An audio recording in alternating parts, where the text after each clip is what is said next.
There are two different kinds of people. Firstly, people who look for a good car. And then there's people who look for a cheap car. And if you're watching this video, I think we all know which category most of us go under in. And that is why I bought this broken and abandoned BMW for 2,900 euros. In Norway, the BMW F11 with a 3-liter diesel engine is worth up to 12,000 euros. That's why when I found this one on Facebook for 2,900, I had to buy it. Relax. I know this car looks good, but I can assure you it's not all sunshine and rainbows. First of all, the heart. N57, broken inline 6-cylinder diesel engine. This car has been abandoned currently for more than 1 year. Now, at first glance, the interior looks decent, but that's because I already vacuumed it quickly. And the reason for that is because look at all that mold. Doesn't look bad right now, but yep. So I'm guessing water leaked into the inside of the car through the seals in the doors, common problem. And then it stood for more than 1 year, and then there's mold everywhere. I vacuumed it, I even put a heater in here.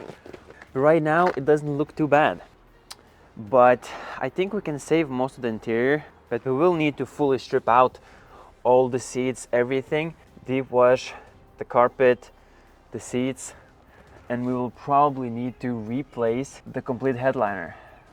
I did throw the battery and charger, but it doesn't seem like it's working too well. The back's in the back, fully fallen down, full of water inside the headlight.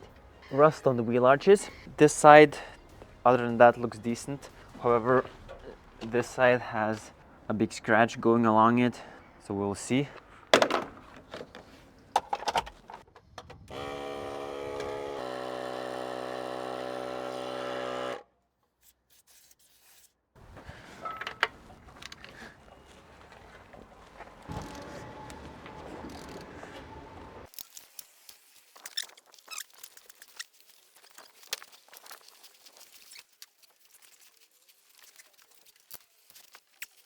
From what I see now, once it's a bit dry, I think we can definitely save most of the interior, except the headliner. Oh yeah, I disconnected the battery.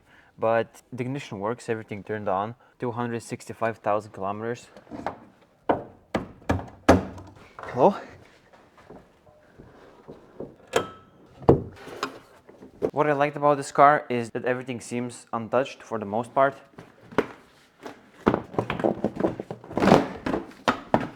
What the fuck? I already had this thing off. So, what is wrong with this car? As always, you have probably already guessed it, broken timing chains. I did already inspect them. How I did that is, I removed that sensor here, this one, undid the screw and pulled it out, and that is the camshaft position sensor. And then I put a socket on the alternator and I turned the engine over, just slightly.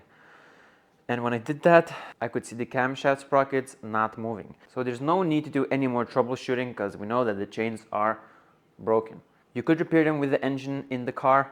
Not a comfortable job without the lift. So we'll pull the engine out. I hope that the block is okay, the cylinders, no rust, nothing. I want to reuse the block and use another head and overhaul the whole engine. But now it's been sitting for over a year, not used. So I don't know what's gonna be the state of the cylinders, but we'll see. So the plan, undo everything at the top, then go under, undo everything at the bottom, undo the housing bolts for the gearbox to the engine, and separate the engine from the automatic gearbox and pull it out this way. I think if we undo all the plastics here, this thing, we will have enough space to slightly move the engine out, and then just lift it out this way. Because I don't fancy undoing all the front end and pulling the thing out this way. I have never worked on a N57 engine before, so this is going to be quite interesting, but from what I know, basically this is just a 6-cylinder N47, and this should be even easier to work on because it does not have the balancing shafts, so we will see.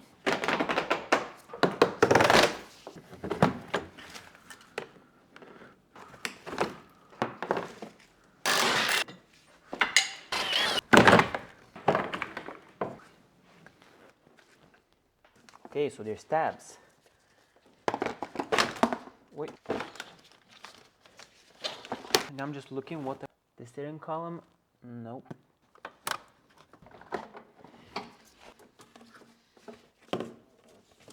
That's one intake pipe. A little bit of oil inside, but no biggie. Okay. And this is this one. There is actually a good amount of room in the engine bay on this car, so I actually think it might be possible to pull it out. Now I need to undo the alternator and undo the AC, which is right here, so we can just take and put it to the side. That's the belt.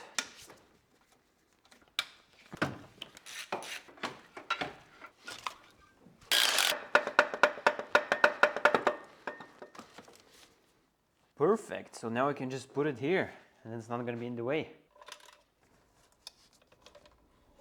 That was pretty freaking seized.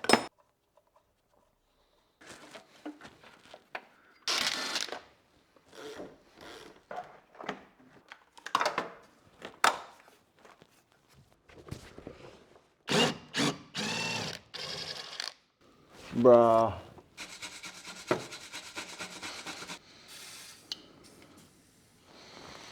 Firstly, remove the starter. What he did told me is that the gearbox has been changed under warranty around 40,000 kilometers ago. So the gearbox is supposed to be like almost brand new. And that's the starter. Ugh.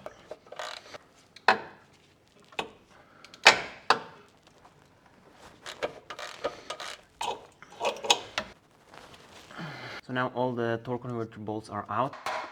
In order to undo the housing bolts, I will release the gearbox mount for the entire cross member so I can put a long extension behind it and undo it.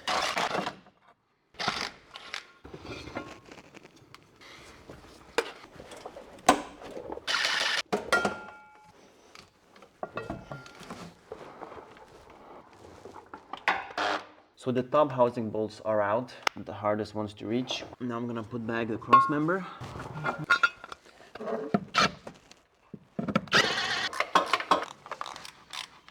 That should be all of the bolts, and it is. Now there's a gap.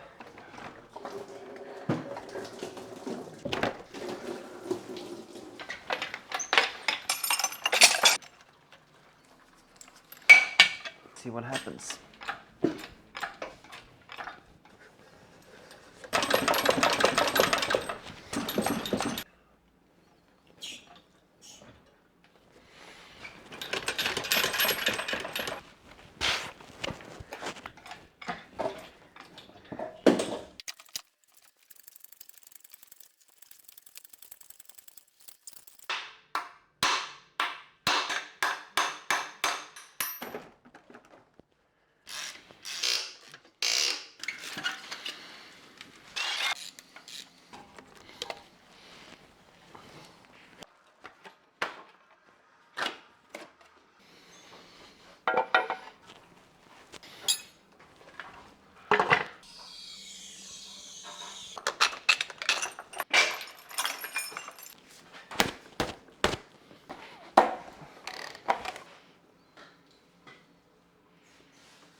So the filter looks good.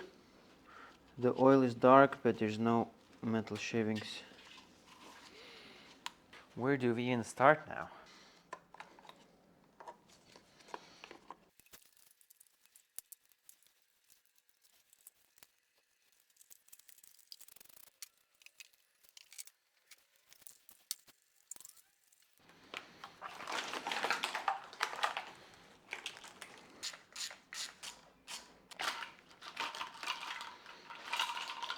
Now I want to remove the manifold and the EGR.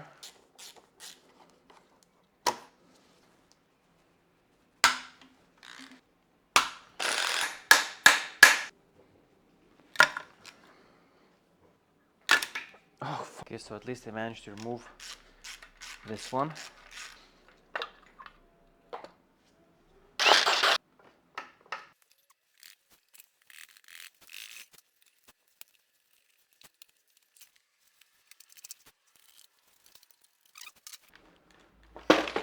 Ah, finally.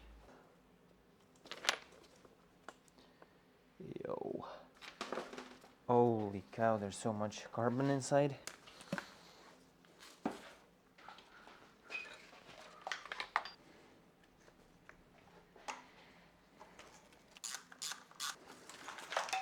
There you go, that's the glow plug relay. Now let's see if we can remove the glow plugs. Why do some of them feel loose?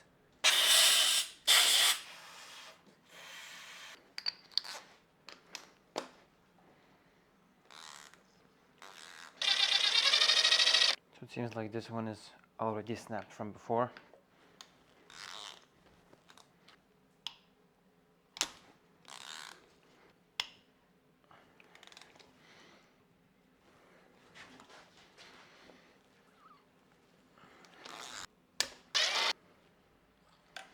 So 3 of them snapped.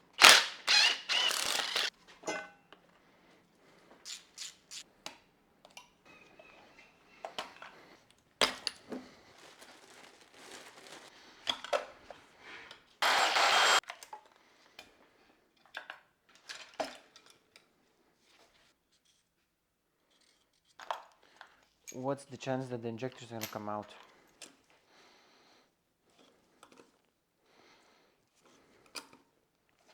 All of them seem seized.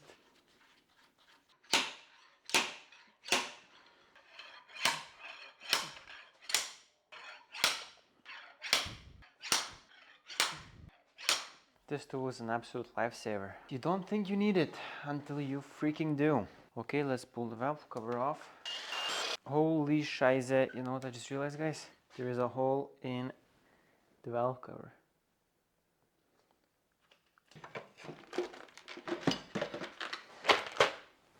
It looks quite clean inside. Yeah, but the valve cover is garbage. The engine looks super clean inside. So it has had frequent oil changes, not like the N47 that we have worked on previously. Never mind, the camshaft housing has snapped. It is snapped here and it goes across and here.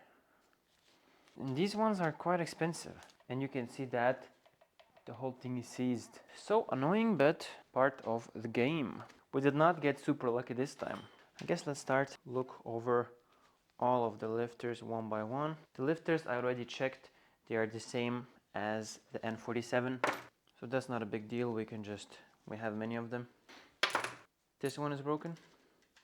Okay, so 7 broken lifters on cylinder 1, 2 and 3. All this guide rail is smashed up. You gotta be kidding me, man. What the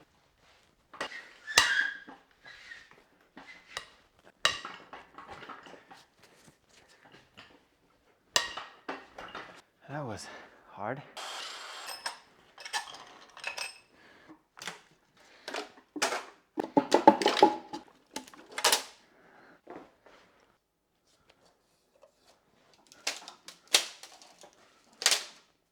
So cylinder walls look in a pretty good condition. Since the engine has been stood dry, I just want to lube up. That is the cylinders. A bit dirty from the pistons, but the sleeves look absolutely perfect. No scoring, nothing. Now I will just put back the drain screw.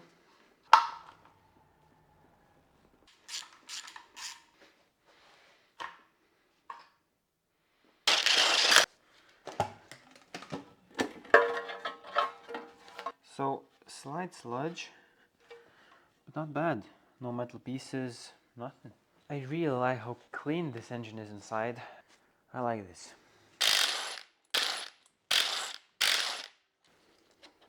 Then the reverse thread oil pump.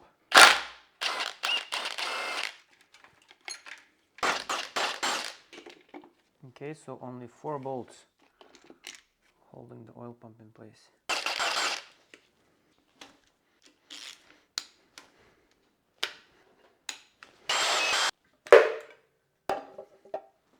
So immediately find some guide rail, and I also see that the piece of this plate is missing the gasket.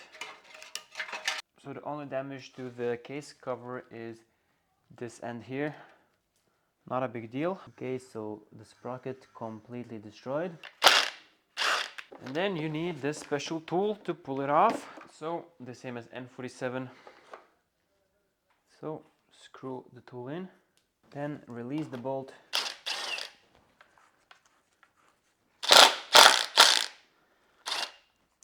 Until it pushes the sprocket off. That's it. Then remove the tensioner.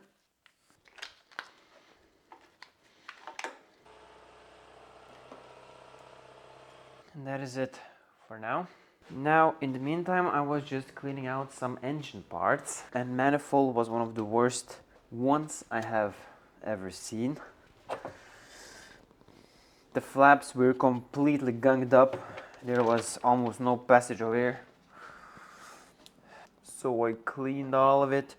I mean, don't get me wrong though, there's still a lot left, but that's not going away.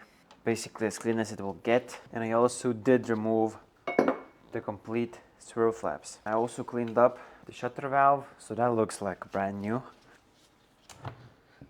Then the map sensor. I usually don't go the route of deleting the swirl flaps, but here they were so bad. So you basically pull, there's a long shaft here, you pull it out, then you remove these plastics here, like that, and then you remove the flaps itself. Then I have new gaskets. I want this car to be as reliable as possible when we're done. Perfect. But now, as we can see, there is a hole here from where the shaft was going through. Now the gasket kit for the intake manifold that I got from the Dr. Motor, it comes with this thing. So this is what you use to plug up that hole. So I'm just gonna put a little bit of lube on the O-ring. This is a super tight fit, but I closed up the hole. And then it's time to put on this whole motor. And the way this thing stays in place, you can see there's a little groove or a hole, and it's designed so this little oval thing sits exactly on that hole. Just like that, and you can see now it's fully flush, and the motor itself is holding it in place. These flaps, from what I know, they adjust the amount of air on low torque. People say that the effect is so minimal, it's better to just remove them, because the super common problem is they break and they fall into the engine and you blow the engine basically. It's time to start to reassemble this engine.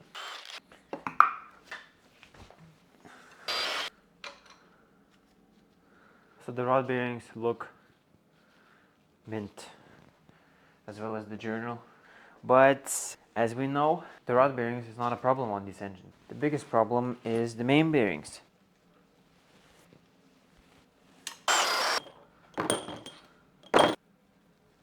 The main bearings have definitely a lot more wear than the rod bearings. So it's a good thing that we are replacing them.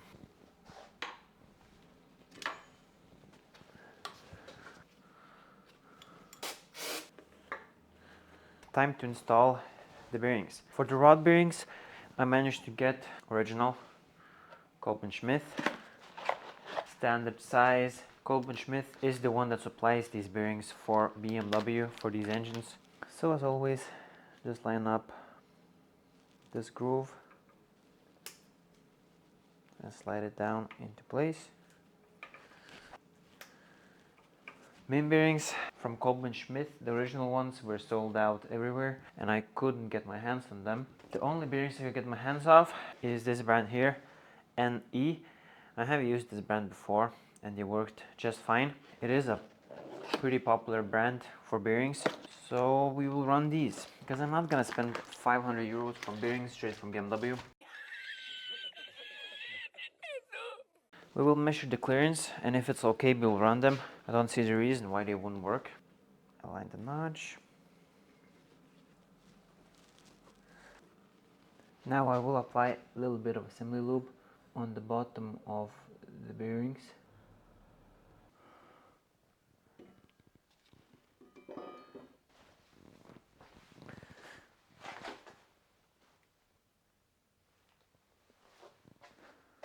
So now we will check the clearance. I have applied a little rope of plastic gauge on each of the journals. Plastic gauge, if you don't know what it is, it's like a little rope and you put on the journal before putting on the bearing. And when you torque the bearing cap down, it squishes it out. Then you can see the clearance by how wide it is. So now I cleaned up the caps, installed the bearings. Then I'm reinstalling the old bolts that I lubed up.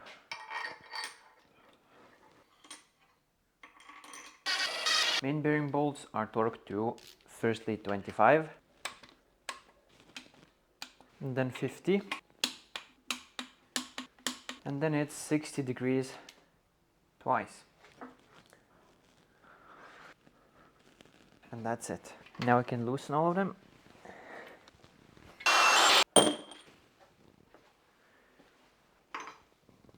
Bro. So we can see that the clearance is very tight. So the clearance for the main bearings is 0.023 to 0.050 something.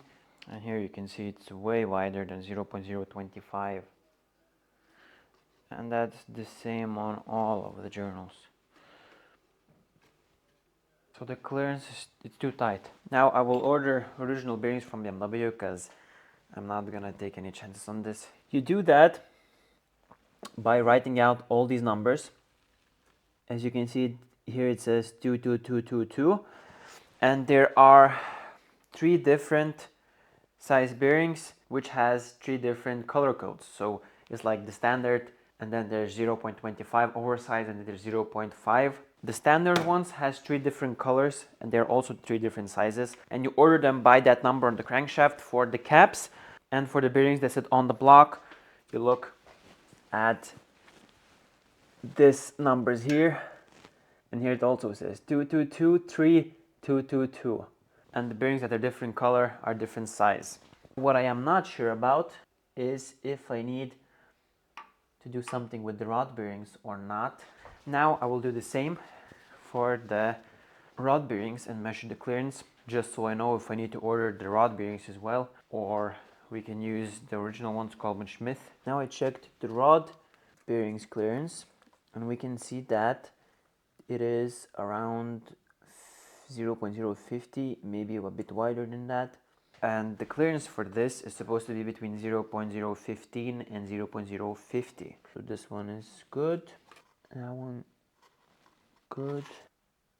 Okay, so all the rod bearings are perfectly in spec. Now I will go and just order the main bearings. Now I did take apart the oil pump to inspect it. Here is the top. A few visual scratches, but not really something that you can feel. The same thing on the oil pump itself. Yeah, it's not easy to show, but not much wear, so it's not bad. We could technically reuse it, but these engines are known for a faulty oil pump, so I have gotten a new one. But this one, not bad. So now I removed the crankshaft. I need to wait until the bearings arrive. But what we can do in the meantime is install the head.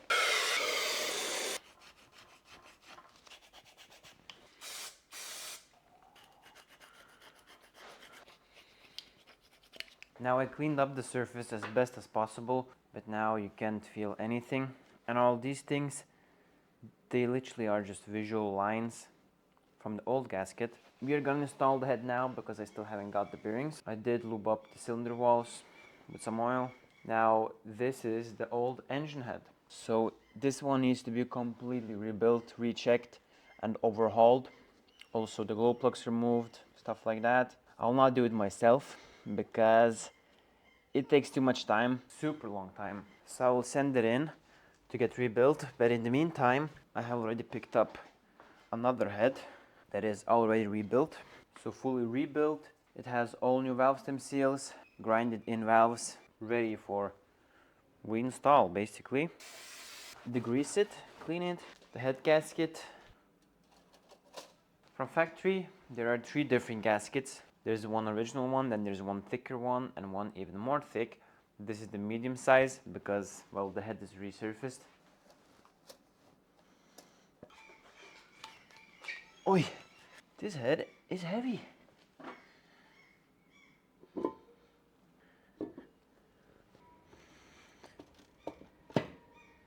Here I have the new head bolts. Now on the bolts, I will apply a little bit of oil on the threads and on the head of the bolt.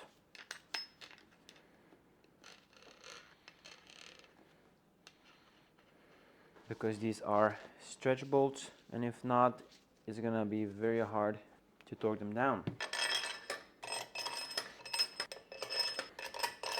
I do not like torquing down head bolts, especially on diesel engines, because they are super tight. The torquing procedure for this engine is firstly 70 Newton meters. When it is the first torque, I like to recheck all the bolts multiple times. Then you release the screws 180 degrees, half of a turn.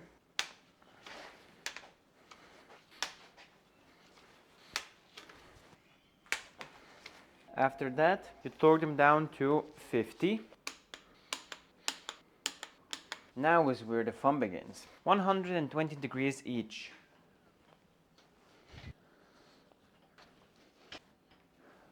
Okay, one round done, and then 120 degrees all the bolts again. I have a longer breaker bar.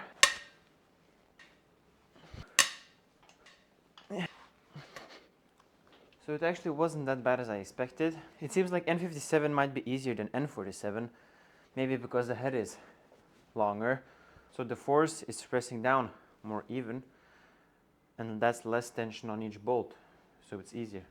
But I don't know. Now I'm just cleaning out the rust from the exhaust manifold. Just like that, from the seating surface itself, because it's rusty and then it's rough and it ends up leaking exhaust fumes. Yeah, but now I will install the bracket from the old head. We did get the temperature sensor with the head, so that's good. Also this one in the back. Then we can install these two bolts here. There are in total 5, but the 3 on this side goes on the case cover, which is not in place yet. These ones are torqued to like 19, so it's just barely. I'm not sure if I showed you guys, but I did remove the sensor from the high pressure fuel pump to inspect it, and it was completely clean. Then the glow plugs, I didn't get them new because I tested them and all of them work completely fine. I had some from the previous project. The way you test them, I can show you guys. Technically they are only like 5 volts, but it does no harm to just put it on 12 volts for a very short period of time, and you will see if they work or not. So just put it on.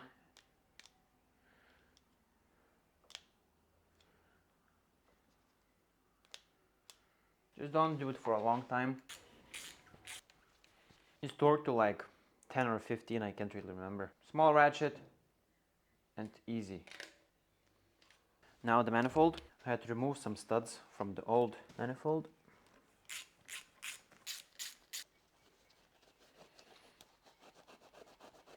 And here I have the new gaskets. The surface on the head is in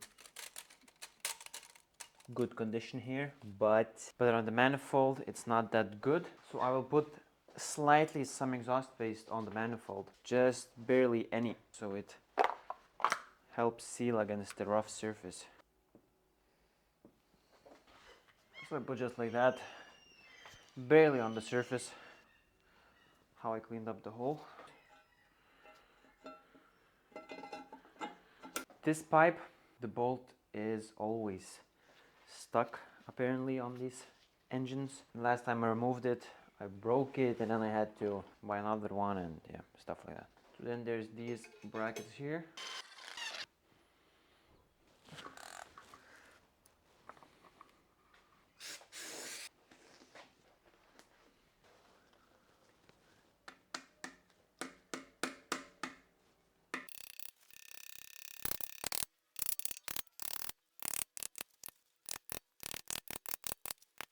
Yep, that'll be good.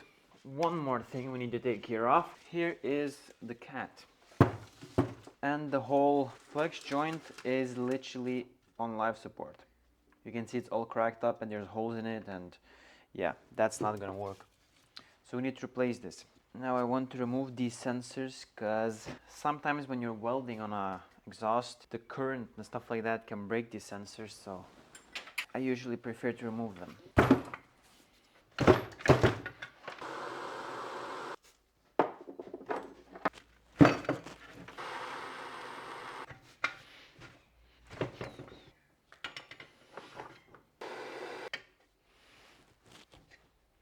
Okay, the temp sensor is just gonna stay.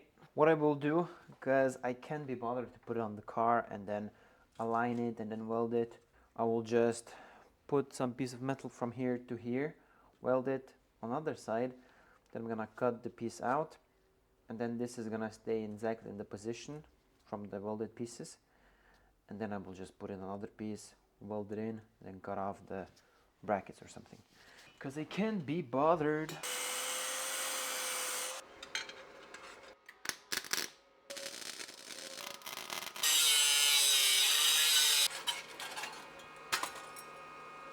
IQ million.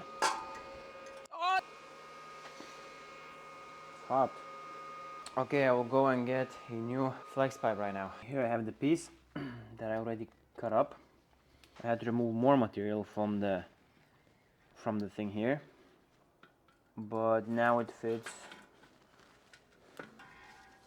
pretty perfect, you can say.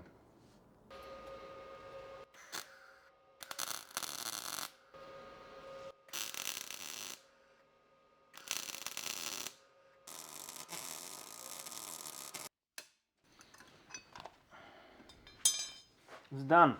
It does not look pretty, but I'm not a welder. I have no background in welding at all.